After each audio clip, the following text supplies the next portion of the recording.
So we've been getting a lot of questions on gun settings. It's different for every gun, it's different for every preference, it's different for every product. But what I can tell you are some general settings. If you have an adjustment knob on the bottom for airflow, you don't want to fuck with it. You want that to stay open all the time. Typically when you're spraying, you want your fan all the way. And you want your product flow all the way. As little restriction as possible throughout the gun is what we're aiming for here. You'll notice I don't have a gauge on the gun. How we do that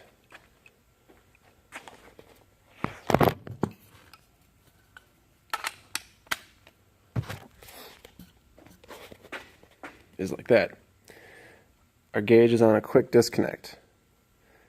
And to figure out how much PSI you lose through that disconnect, we built another disconnect.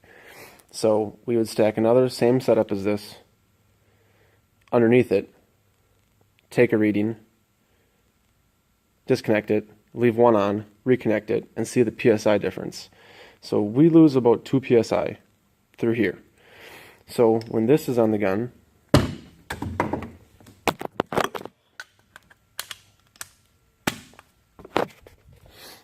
we hook it up. Then, looking at the gauge on the gun,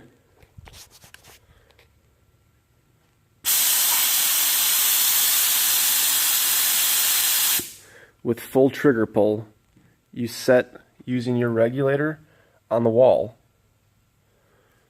Looking at the gauge on the gun, you set your desired PSI. Now remember, we lose 2 PSI through our gauge here. So we typically set it to around 15.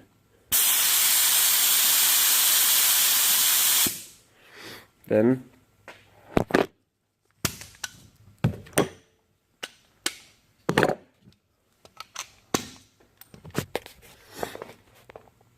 you take it all off and plug your air hose in. This makes it easier when you're holding to spray it, as the little wand isn't nearly as long, and you get, I feel, better spray, seeing as there's less restriction. The only thing we have coming straight from our line is this inline filter straight into the gun.